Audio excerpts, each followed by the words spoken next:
student Anisha Barsha Salvi, your biology mentor. तो बच्चों welcome to our another topic और last topic of this chapter, जिसमें हम पढ़ेंगे क्वेश्चन आंसर। यानी कि आज बारी है सेल्फ एनालिसिस की और आज होगा घमासान युद्ध कि भाई जो आपने टॉपिक समझा है, जो कंटेंट आपने समझा है, क्या उस कंटेंट को समझने के बाद आप क्वेश्चन आंसर कर पा रहे हो या नहीं।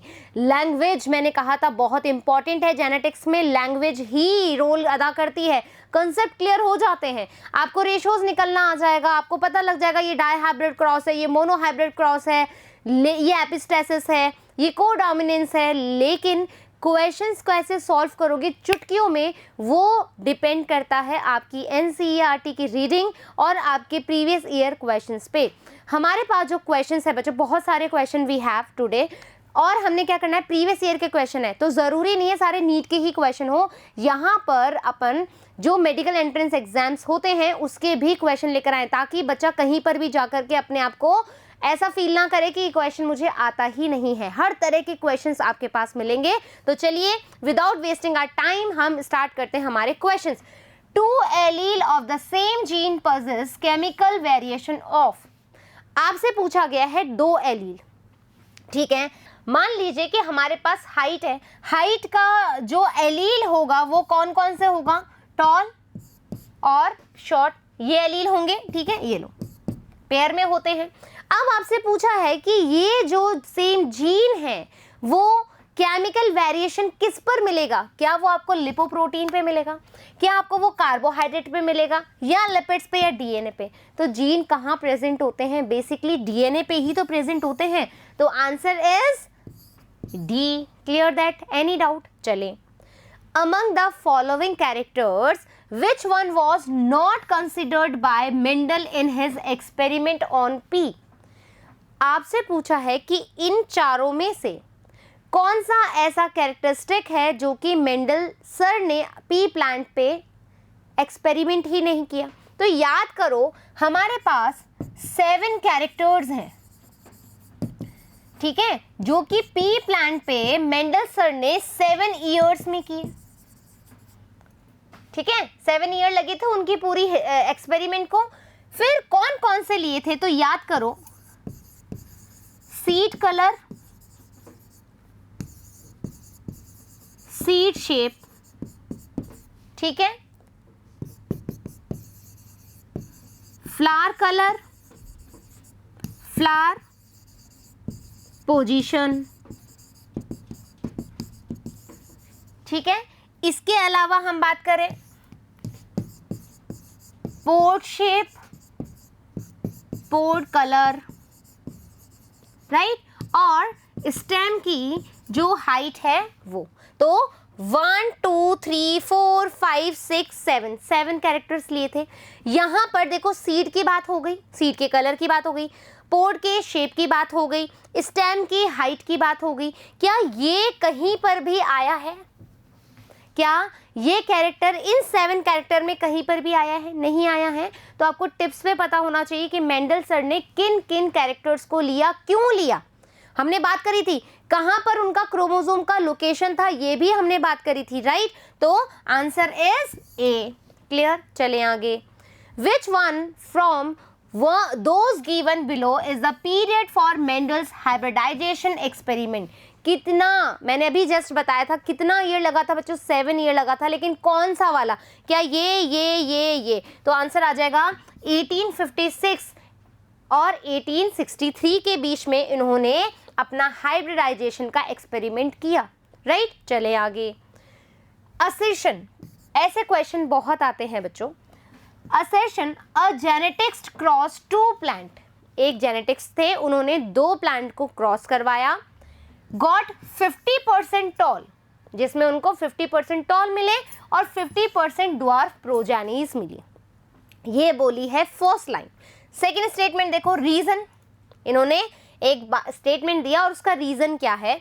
This cross follows Mendelian laws of one of parent plant might be heterozygous. इन्होंने बोला कि हो सकता है कि ये जो मेंडेलियन सर ने अपना, या जो भी जेनेटिक्स्ट हैं जिन्होंने ये क्रॉस लगाया है जिसमें प्रोजेनी 50% टॉल और 50% ड्वार्फ आई है, तो ये हो सकता है कि इसमें से जो पेरेंट है एक हेटेरोजाइगस हो। क्या ये बात सही है? आ जाओ अपन देख लेते हैं। राइट, हमने बोला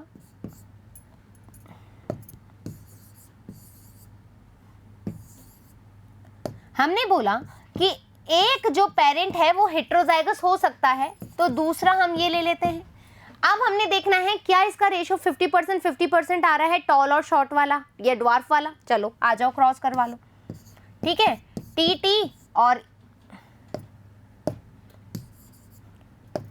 इसका तो टी रहेगा, क्रॉस करवा ले तो क्या आ जाएगा बच्चों?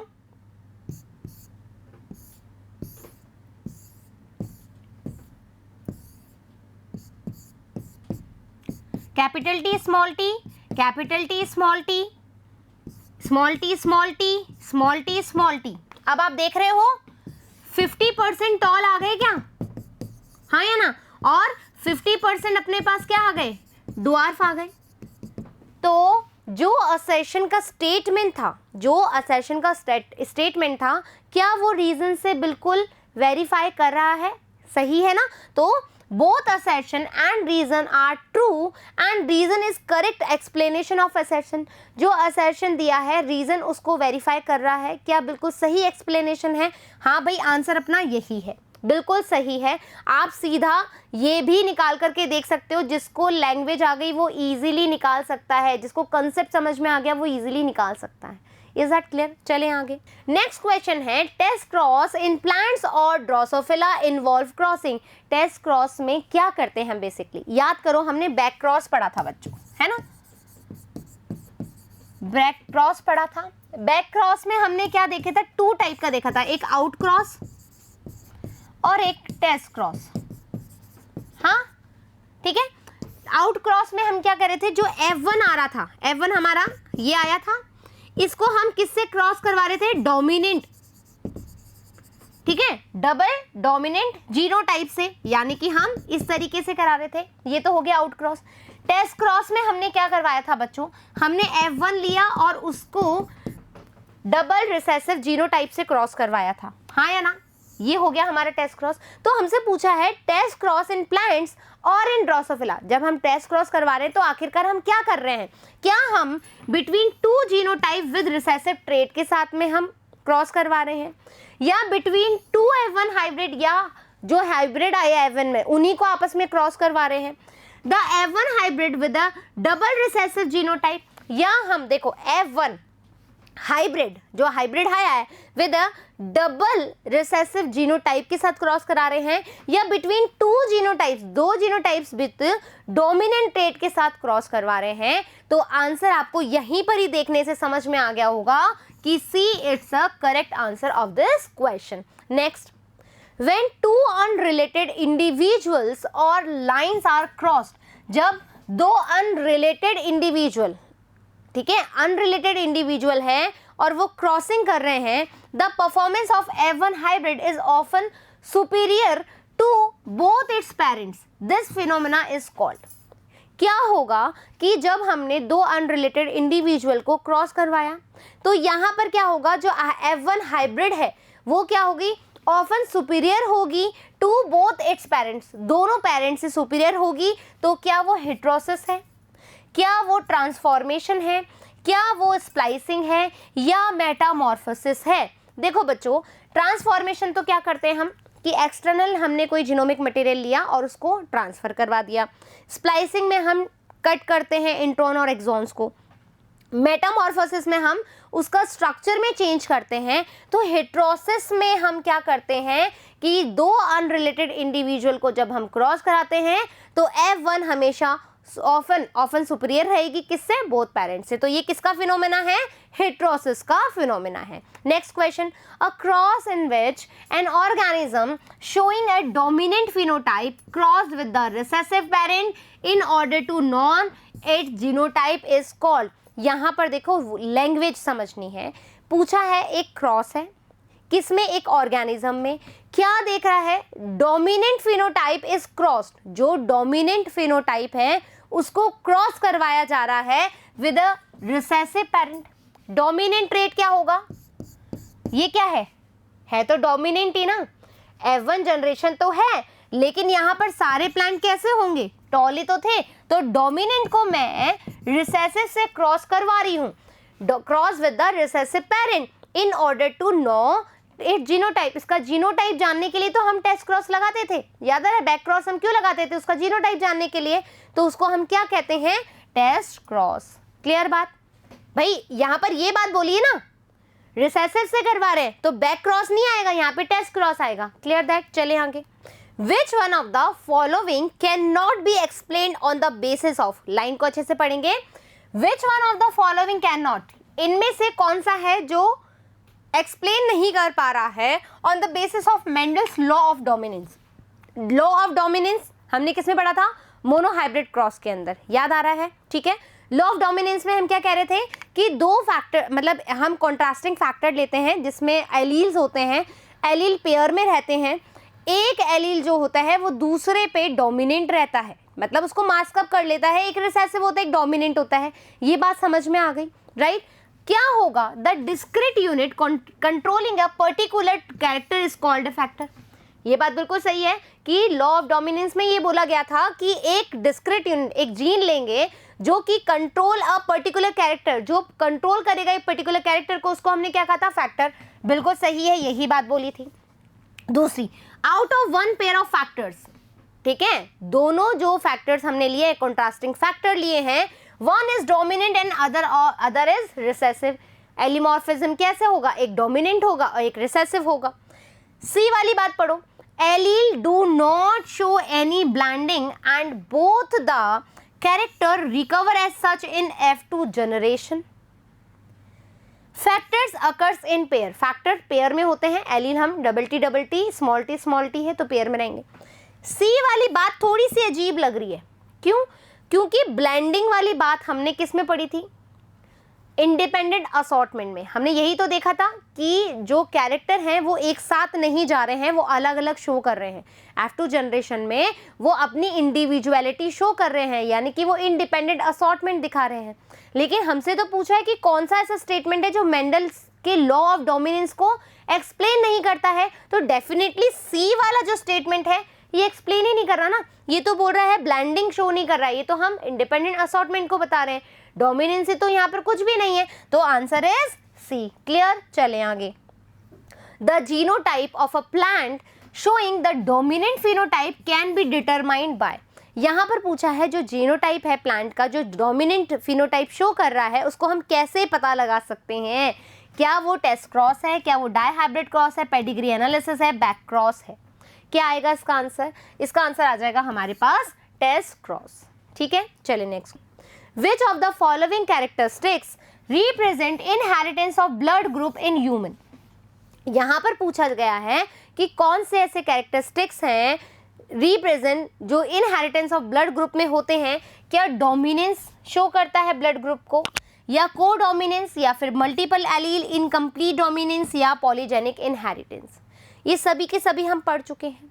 तो देखो, ब्लड ग्रुप की हम बात करें तो डोमिनेंस की बात कर रहे हो बच्चों, ठीक है। डोमिनेंस कैसे होगा, मैंने कहा था ए जो है वो आई पर डोमिनेंट है, तभी तो ए ब्लड ग्रुप होगा। बी जो है वो इस पर डोमिनेंट है, ठीक है, तो ये क्या होगा, बी ब्लड ग्रुप होगा। तो यहाँ पर ये डोमिनेंस शो कर रहा है, inheritance of blood group, right.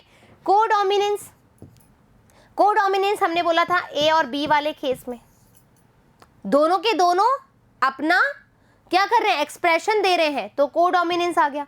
Multiple allele, multiple एलीलिज्म में तो हम पढ़ते ही है ना, हाँ है ना भाई। मल्टीपल एलील्स में क्या बोल रहे हैं, बहुत सारे एलील्स मिले हमें पॉपुलेशन के अंदर, बहुत सारे एलील्स हमें मिल रहे हैं पॉपुलेशन के अंदर, तो मल्टीपल एलील। तो आपको इसका आंसर क्या आएगा, आ जाओ, ऑप्शन क्या क्या दे रखे हैं, सेकंड, थर्ड, फोर्थ, क्या वो inheritance of blood group show कर रहा है, फर्स्ट, सेकंड, थर्ड शो कर रहा है, सेकंड, फोर्थ, फिफ्थ शो कर रहा है, या फर्स्ट, थर्ड, फिफ्थ कर रहा है। तो answer is first, second, third जो है वो इनहेरिटेंस ऑफ ब्लड को शो कर रहा है। फर्स्ट, सेकंड, थर्ड जो है वो शो कर रहा है, फोर्थ और फिफ्थ नहीं कर रहे हैं। आ गई बात समझ में, चलें आगे। नेक्स्ट क्वेश्चन क्या है, the genotype of a husband and wife are IAIB and IAII, यहाँ पर हमने बताया कि भाई मदर का ये है, फादर का है ये जीनोटाइप। अब यहाँ पर पूछा है among the blood type of their children, इनमें से जो चिल्ड्रन होंगे, इनकी जो प्रोजेनी होगी, हाउ मैनी डिफरेंट जीनोटाइप, उनका क्या जीनोटाइप रहेगा और क्या फिनोटाइप रहेगा इनमें से। तो इसके लिए हम क्या करवाते हैं, डायरेक्ट हम क्रॉस करवा के देख लें। आ जाओ, IA और IB, फादर क्रॉस करवाया है IA और I के साथ में, आ जाओ। ठीक है, ऐसे ही करवाते हैं, IA IA I IB और IA, तो उसको मैं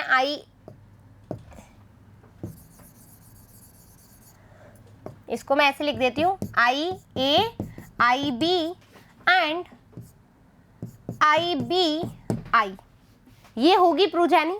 एनी डाउट हियर? एक बार इसको करवा लिया, एक बार इसको करवा लिया क्रॉस। अब प्रोजेनी जो आई, यहाँ पर आप देखोगे ब्लड ग्रुप क्या आएगा बच्चों, A आएगा। यहाँ पर जो ब्लड ग्रुप आएगा वो आएगा A, यहाँ पर जो ब्लड ग्रुप आएगा AB, और यहाँ पर जो ब्लड ग्रुप आएगा B। तो हमें बताना है जीनोटाइप और फिनोटाइप। देखो, यदि हम जीनोटाइप की बात करें तो 1 2 3 4 जीनोटाइप आ गया, तो लिख दिया 4 जीनोटाइप है। यदि हम फिनोटाइप की बात करें तो आपको बता दूं 1 2 और 3 फिनोटाइप है। आ जाओ देख लें, 3 जीनोटाइप 4 फिनोटाइप, ये नहीं होगा। 4 जीनोटाइप 3 फिनोटाइप, ये सही आंसर है। नीचे वाला भी पढ़ लो, 4 जीनोटाइप 4 फिनोटाइप नहीं होगा, 3 जीनोटाइप 3 फिनोटाइप नहीं होगा, तो answer is B. Clear that? चलें आगे। Fruit colour in squash is an example of, fruit colour बताना है स्क्वैश में, किस में पढ़ा था, याद करो, हमने इंटरजेनिक इंटरैक्शन पढ़ा था, राइट? उसमें हमने एपिस्टेसिस पढ़ा था, एपिस्टेसिस में भी हमने डोमिनेंट एंड रिसेसिव पढ़ा था। तो यहाँ पर क्या ये रिसेसिव एपिस्टेसिस है, क्या ये डोमिनेंट एपिस्टेसिस है, या कॉम्प्लीमेंट्री जीन है, या इनहिबिटरी जीन है? तो answer is B, dominant epistasis में हमने fruit colour in squash is an example of, right? यही रीड किया था। चले आगे। अब the fruit fly Drosophila melanogaster was found to be very suitable for experimental verification। जो ड्रोसोफिला melanogaster है वो बहुत अच्छा एक एग्जाम्पल है, एक सैंपल है एक्सपेरिमेंट के लिए, किस of chromosomal theory of inheritance. क्या जांचने के लिए? Chromosomal theory of inheritance bye Morgan and his colleagues. ठीक है, क्यों दिया था ये, क्यों चुना उन्होंने? इट रिप्रोड्यूस पार्थेनोजेनेटिकली, क्या ये रिप्रोड्यूस हो जाता है parthenogenetically? A single mating produce 2 young fly, क्या ये एक सिंगल मेटिंग में 2 ही यंग फ्लाई देता है? Smaller female is easily recognisable from larger male, क्या इसमें मेल लार्ज होता है, फीमेल स्मॉल होती है? या it completes life cycle about 2 weeks. तो याद करो, हमने बोला था यहाँ पर कि भाई जो ड्रोसोफिला melanogaster है वो इजीली मीडिया में ग्रो कर जाता है, तो ये लाइन तो गलत है। A single meeting produces 2 young flies, हमने कहा था लार्ज सैम्पलिंग देता है, ये 100 दे देता है एक बार में, तो ये वाला भी गलत है। स्मॉलर फीमेल, स्मॉलर होती नहीं है, लार्जर होती है, तो ये स्टेटमेंट भी गलत है। तो क्यों चुना TH मॉर्गन ने अपने एक्सपेरिमेंट के लिए? क्योंकि ये अपनी लाइफ जो साइकिल है वो 2 वीक्स में कंप्लीट कर लेता है, लाइफ स्पैन इसकी बहुत शॉर्ट है, तो इसलिए इजीली यहाँ पर एक्सपेरिमेंट हो सकते हैं। Clear that? चले आगे। सेलेक्ट द इनकरेक्ट स्टेटमेंट, हमें बताना है कि इसमें से इनकरेक्ट स्टेटमेंट क्या है। Human males have one of their sex chromosome much shorter than other, क्या ये बात सही है? Male fruit fly is heterogametic, जो मेल फ्रूट फ्लाई है वो हेट्रोगैमेटिक है। In male grasshopper 50% of sperm have no sex chromosome, क्या ये बात सही है? In domesticated fowls sex of progeny depends on the type of sperm rather than egg. तो भाई ये बिल्कुल सही स्टेटमेंट है। यहाँ पर देखो, mail fruit fly is heterozygotic, हाँ बिल्कुल सही है। हमने कहा था कि इसके अंदर भी किस तरह से देखा जाता है, इस तरीके से देखा जाता है, राइट? तभी जो ड्रोसोफिला पे एक्सपेरिमेंट हुआ। इन मेल ग्रास हॉपर की हम बात करें तो हमने क्या बोला था, इस तरीके से 50% तो स्पर्म दे रहे हैं लेकिन 50% नो सेक्स क्रोमोसोम, राइट। अब यहाँ पर देखो डी वाले में इन डोमेस्टिकेटेड फॉल, हमने कहा था बर्ड्स में, ठीक है। ये कह रहा है कि बर्ड्स के अंदर स्पर्म क्या करता है, जो प्रोजेनी है उसमें डिसाइड करता है कि वो मेल होंगे कि फीमेल। याद करो हमने जब बर्ड्स की बात करी थी, फॉल की बात करी थी, तो वहाँ पर फीमेल हेट्रोगैमिटी शो हुई थी, right, female हेट्रोगैमिटी।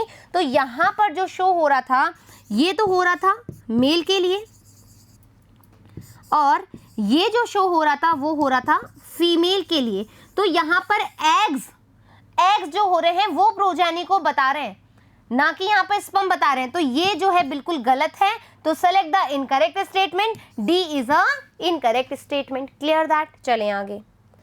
What map unit, हमने मैप यूनिट की बात करी थी जब हम लिंकेज और क्रॉसिंग ओवर पढ़े थे, याद है। The map unit centimorgan is adopted in the construction of genetic map. क्यों करते हैं, सेंटीमोर्गन क्या दिखाती है, क्या वो unit of a distance between genes on the chromosomes representing 50% crossover, क्या वो जीन जो प्रेजेंट है वो 50% क्रॉसओवर को दिखाती है। A unit of distance between two expressed gene representing 10% crossover, क्या वो 10% क्रॉसओवर को इंडिकेट करती है। A unit of distance between two expressed gene representing 100% crossover को दिखाती है, या a unit of distance between genes on the chromosome representing 1% chromosome को दिखाती है। तो वन मैप यूनिट 1% क्रॉसओवर को दिखाती है बच्चों, तो D is a correct answer। Clear. The frequency of recombination between, language पढ़ेंगे। The frequency of recombination, recombination की जो फ्रीक्वेंसी है जीन्स के बीच में, present on the same chromosome, same chromosome पे प्रेजेंट है, as a measure of a distance between gene was explained by, किसने बताया था ये, सटन बावेरी ने, टीएच मॉर्गन ने, मेंडलसन ने, या अल्फ्रेड स्टूवेंट ने। तो टीएच मॉर्गन ने एक्सपेरिमेंट किया था, इसीलिए हम उनको कहते हैं एक्सपेरिमेंटल जेनेटिक्स के फादर हैं। उन्होंने ही बताया था कि यदि एक ही क्रोमोसोम पर दो जीन प्रेजेंट होते हैं, ठीक है, यदि वो पास पास होंगे तो लिंकेज होंगे, यदि वो जीन जो है वो दूर दूर होंगे तो रिकॉम्बिनेशन शो करेंगे, राइट। किसने बताया था, टीएच मॉर्गन ने। क्लियर। चलें आगे। Percentage of recombination, important language. Percentage of recombination between A and B is 9%। लिखते जाओ, जो दिया हुआ है लिखते जाओ। ए और बी के बीच में 9% मिला है, मैंने शायद 90 बोल दिया ना, 9%, सॉरी बच्चों। ए एंड सी इज 70%, ठीक है, ए और सी के बीच में 17% है, एंड बी एंड सी के बीच में, बी एंड सी के बीच में 26% है, ठीक है। क्या पूछा है, रिकॉम्बिनेशन बता रहा है, ये रिकॉम्बिनेशन बता रहा है, रिकॉम्बिनेशन फ्रीक्वेंसी बता रहा है, तो डिस्टेंस भी वही होती है, ये बात तो पता है ना, ये तो हमने क्लियर कर ली थी बात। अब ये पूछ रहा है कि अरेंजमेंट क्या होगा जीन का, ठीक है। तो सबसे पहले देखो ए और बी में कितना है, यदि मैं ऐसे लिखती हूं तो ए और बी में है 9%, ठीक है। बी और सी में कितना है, 26%, और ए और सी में कितना है, 17%। पॉसिबल ही नहीं है, पॉसिबल नहीं है, हटा दो, ठीक है। यदि वैसे तो दिमाग लग ही जाता है, एक ही बार में क्लियर आ जाता है, लेकिन जिसको नहीं आता वो इस तरीके से करके देख सकता है, ठीक है। हम बोल रहे हैं बच्चों ए और बी में 9% है, बी और सी में 26% है, तो ये ज़्यादा हुआ ना, ठीक है। हाँ, ये ज़्यादा हुआ क्योंकि ए और सी में तो सिर्फ 17% है। तो क्या बना सकते हैं हम इसकी पॉसिबिलिटीज, इसकी हाँ,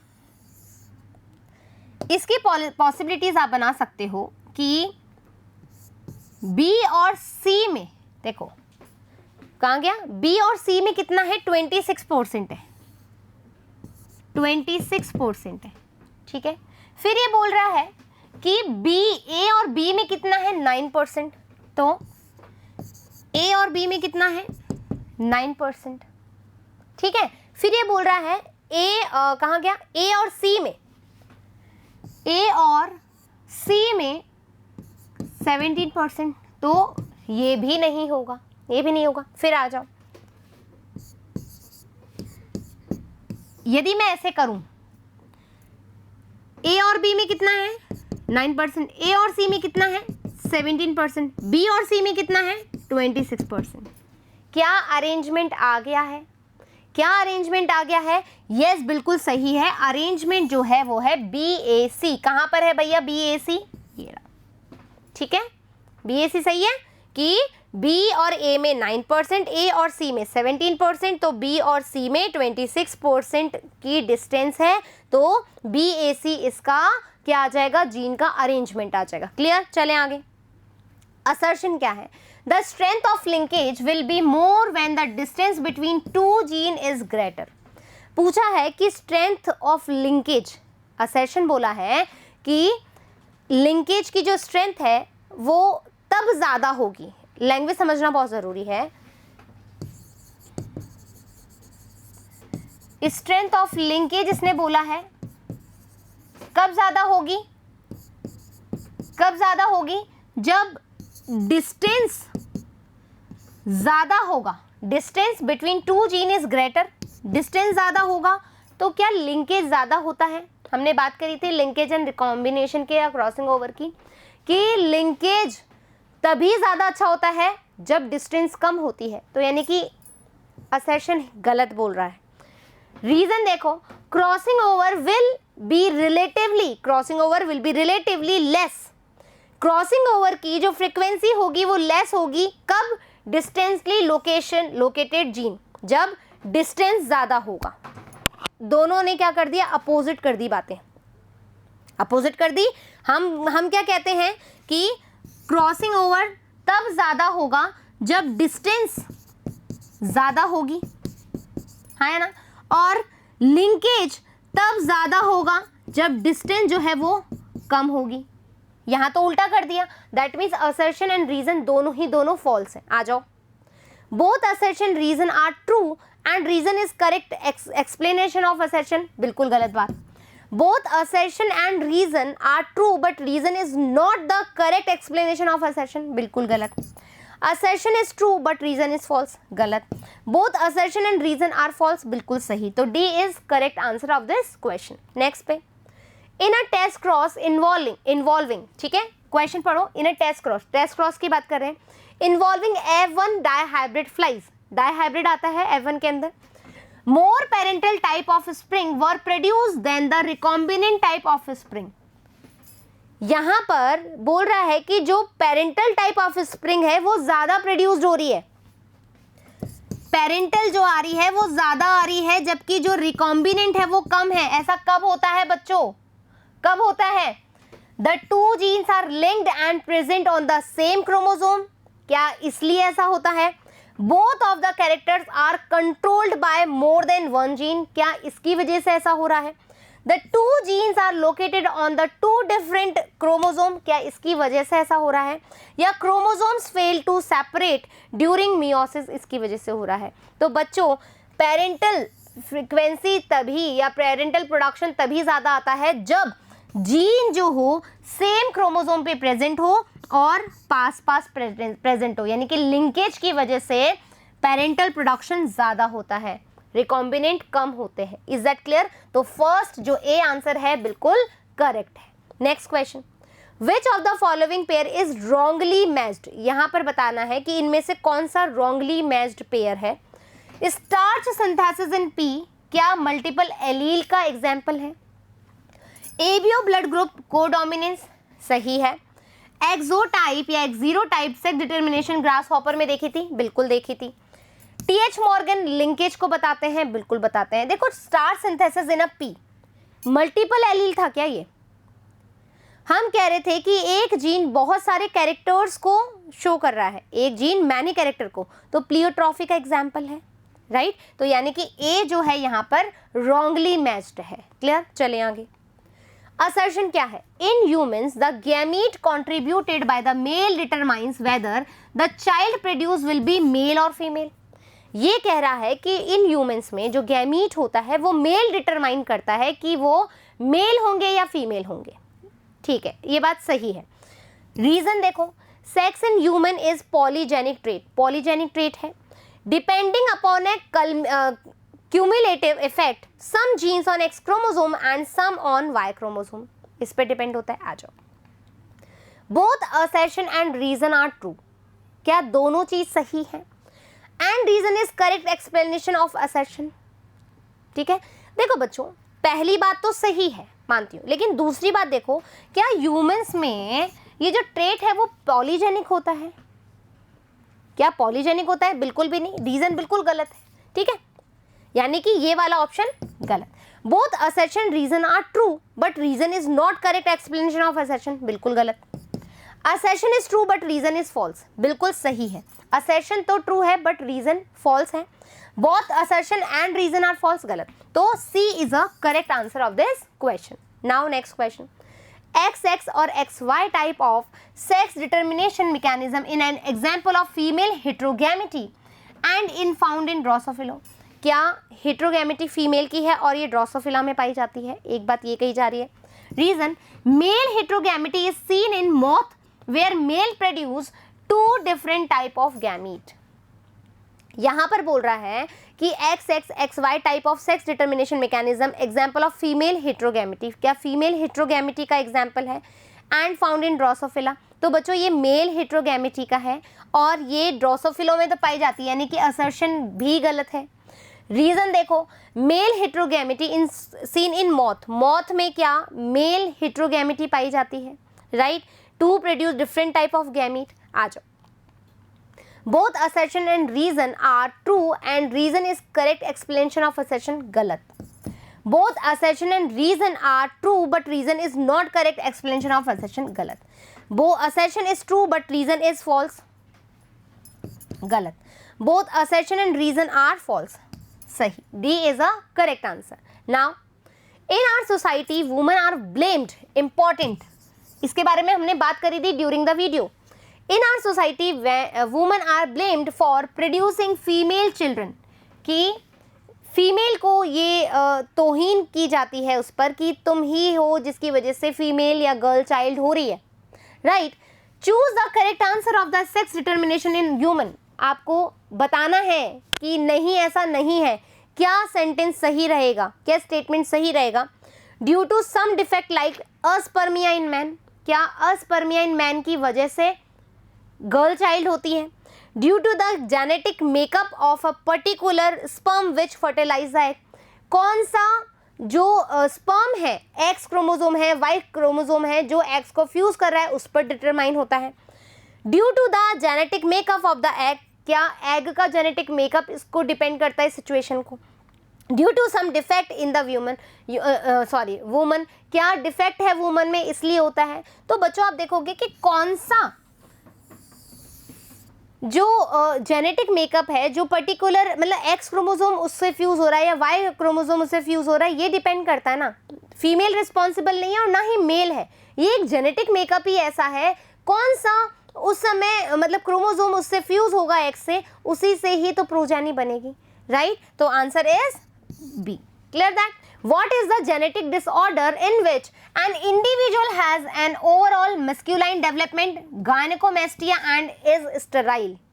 यहाँ पर मेल के अंदर चेंजेस आ रहे हैं, मेल स्टेराइल है, फीमेल की तरह उसके कैरेक्टरिस्टिक्स शो हो रहे हैं। क्या पढ़ा था? क्लाइनफिल्टर सिंड्रोम पढ़ा था, राइट। कैसी कंडीशन थी? ऐसी कंडीशन थी। आ गई बात समझ में? आंसर आ जाएगा सीधा सीधा सी। चले आगे।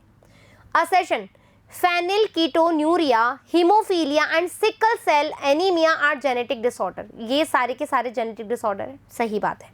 रीजन देखो, in phenylketonuria the person lacks an enzyme for the conversion of phenylalanine into tyrosine, बात तो ये भी सही है, लेकिन क्या असर्शन जो रीजन दिया है वो उसको करेक्ट एक्सप्लेनेशन है? नहीं है। आ जाओ, both assertion and reason are true but and reason is the correct explanation of assertion, बिल्कुल सही बात नहीं है, ठीक है। Next, both assertion and reason are true but reason is not the correct explanation of assertion, बिल्कुल सही बात है, दोनों बात करेक्ट है, लेकिन जो रीजन है वो assertion को एक्सप्लेन नहीं कर पा रहा है।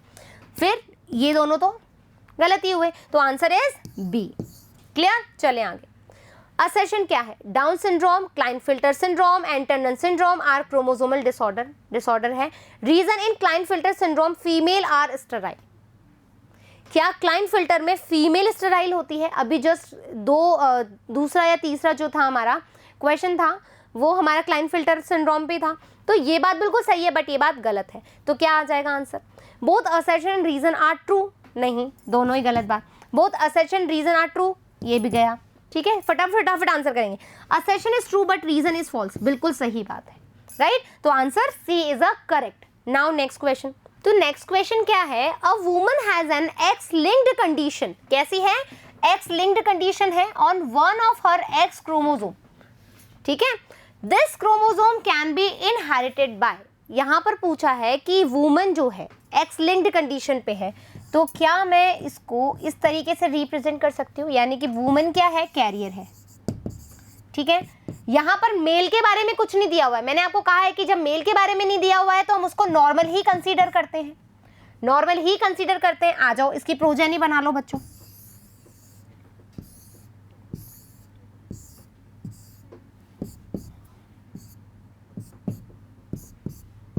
ठीक है,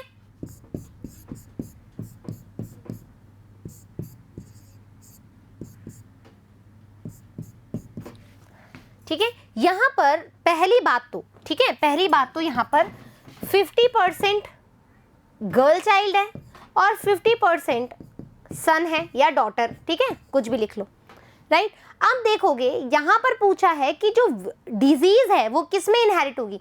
ओनली डॉटर्स में। तो डॉटर देखो, ये रही डॉटर, ठीक है, और ये रही डॉटर। तो यहां पर 50% डॉटर में सिर्फ एक डॉटर जो है वो कैरियर है, तो डिजीज तो नहीं हो रही ना, अफेक्टेड तो नहीं है, ठीक है, इनहेरिट भी नहीं हो रही है। फिर ओनली सन, यस बिल्कुल सही है, केवल सन जो है वो ही क्या है? डिजीज्ड है या अफेक्टेड है। तो यहाँ पर आपका आंसर जो आएगा ओनली सन आएगा। Grand children both son and daughter, यहाँ पर ये भी नहीं आएगा, ये भी नहीं आएगा। ओनली सन के अंदर जो है डिजीज्ड जाएगी। क्लियर हो गई बात? इस तरीके से इस क्वेश्चन को सॉल्व करने के लिए पहले आपको ये डब्बे बनाने ही पड़ेंगे, ये बॉक्सेस बनाने ही पड़ेंगे। चले आगे। असर्शन क्या है? Accumulation of phenylpyruvic acid in brain result in mental retardation in the case of phenylketonuria. ये बात बिल्कुल सही है। Reason, the affected individual lacks enzyme for the conversion of phenylalanine into tyrosine. Reason भी ठीक है और बिल्कुल इसको क्या कर रहा है? एक्सप्लेन भी अच्छा कर रहा है। आ जाओ इसके वो पढ़ ले। Both assertion and reason are true and reason is correct explanation of assertion. बिल्कुल सही आंसर मुझे पहली बार में मिल गया। दूसरा तीसरा चौथा अब तक तो आपको याद ही हो गया होगा कि भाई यहाँ पर क्या बोल रहा है कि असर्शन रीजन ट्रू है लेकिन रीजन एक्सप्लेन नहीं कर पा रहा। असर्शन ठीक है लेकिन रीजन गलत है। यहाँ पर असर्शन और रीजन दोनों ही गलत है, तो आंसर इज ए करेक्ट। चले आगे। Thalassemia, sickle cell anaemia are cause due to the problem in globin molecule. ठीक है, ग्लोबिन मॉलिक्यूल में एरर होती है तभी होता है। Synthesis, select the correct statement. इनके लिए हमें करेक्ट स्टेटमेंट चेक करना है। Both are due to the quantitative defect in globin chain synthesis. Quantity कब होती है? जब थैलेसीमिया होगा, तो यानी कि ये गलत। Thalassaemia is due to the less synthesis of globin molecule. हाँ भाई सही बात है। Sickle cell anaemia is due to quantitative problem of globin molecule. Quantitative molecule है। Both are due to the qualitative defect in globulin chain synthesis. गलत बात है। देखो थैलेसीमिया है is due to the less synthesis of globin molecule. ठीक है, हम मान सकते हैं कि यहाँ पर अल्फा चेन नहीं है तो बीटा बीटा ज़्यादा भी तो हो रहा है, बीटा बीटा ज़्यादा भी हो रहा है, तो ये भी प्रॉपर करेक्ट स्टेटमेंट तो नहीं है, क्योंकि बच्चों में यहाँ लगता कि मैम ये वाला क्यों नहीं चूज़ किया। तो आपको पता है यदि अल्फा चेन नहीं बन रही है प्रॉपर तो बीटा तो बहुत ज़्यादा बन रहा है ना। ठीक है, बीटा जो नॉट है वो कम बन रहा है लेकिन बीटा प्राइम बन ही नहीं रहा था, याद आ रहा है। तो यहाँ पर हम बोल रहे हैं कि जो प्रोडक्शन, हम यही नहीं कहेंगे कि लेस सिंथेसिस है। तो सही जो आंसर है वो ये है कि sickle cell anaemia is due to the quantitative problem of the globin molecule. Answer is C is correct. Clear? चले आगे। A disease caused by an autosomal primary non disjunction. Non disjunction है बच्चों, हमने बात करी थी स्टार्टिंग में ही chromosomal disorder में, और जब मैंने म्यूटेशन पढ़ाया था तब भी मैंने नॉन डिसजंक्शन के बारे में समझाया था। तो यहाँ पर कौन सी जो प्रॉब्लम है वो नॉन इंजेक्शन की है, तो आंसर आ जाएगा डाउन सिंड्रोम, राइट। चलें आगे। If a colour blind man marries, अब सुनो अच्छे से, कलर ब्लाइंड मैन है, ठीक है, कलर ब्लाइंड मैन है, आ जाओ, कलर ब्लाइंड मैन है, इसकी शादी किससे हो रही है? Woman who is homozygous for normal colour vision. इस वुमन को कोई भी बीमारी नहीं है। The probability of their son being colour blind is, यहाँ पर उस जो लड़का होगा, इनका जो सन होगा, कितनी प्रोबेबिलिटी है? आ जाएं चेक कर लें।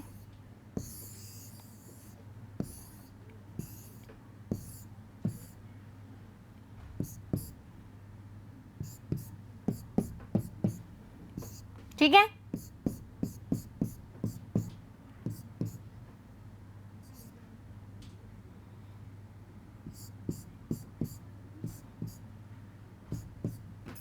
हाँ, तो ये आ गया क्रॉस। आप देख रहे हो यहाँ पर सन डिजीज ही नहीं है, तो 0 प्रोबेबिलिटी है। Clear that? आ गई बात समझ में? चले आगे।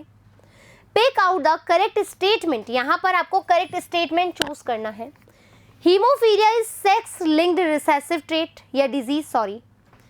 Down syndrome is due to the aneuploidy, बिल्कुल सही है, ये भी बिल्कुल सही है, ये भी सही है।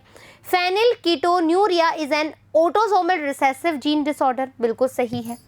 Sickle cell anaemia is an X linked recessive gene disorder, क्या एक्स लिंक्ड जीन डिसऑर्डर था? बिल्कुल भी नहीं, मेंडेलियन डिसऑर्डर है। तो यहाँ पर जो हमसे पूछना है pick out the correct statement, तो आप देखोगे फर्स्ट थर्ड फोर्थ करेक्ट है, नहीं। फर्स्ट सेकंड थर्ड करेक्ट है, बिल्कुल सही। सी फर्स्ट और फोर्थ करेक्ट है, नहीं। सेकंड एंड फोर्थ करेक्ट सही है, नहीं। तो आंसर आ जाएगा B is correct answer. First second third statement बिल्कुल करेक्ट है।